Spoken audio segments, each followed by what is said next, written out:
I've seen some back and forth as to whether Mistborn Era 1 or Era 2 is better. My preference is for Era 1 because I find its characters more relatable, but Era 2 has its own strengths, like how it expands on the world building. To start with, the world is ruled by multiple politicians without one single ruler at the top.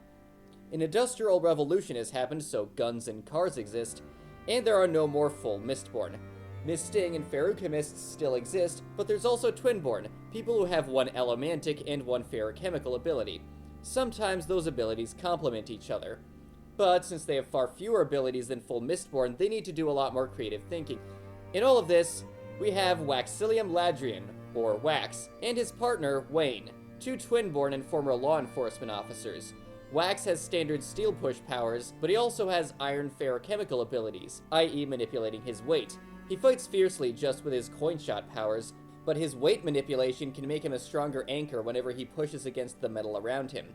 Wayne can use a new metal called Bend Alloy to speed up time in a bubble around himself, and gold feruchemical abilities to store health. He can use the extra time to rapidly change outfits for evading notice or for private interrogation, but he mainly uses it in combat to trap an enemy in with him and beat them, while healing any damage he may take with his spare health. Both of them are pulled back into service when a group of criminals start causing a fuss and kidnapping people. The kicker is that the criminals are revolutionaries who are dissatisfied with a very hierarchical society. One of them, in particular, has a history with Wax and Wayne, and he chides them for their continued support of the corrupt society.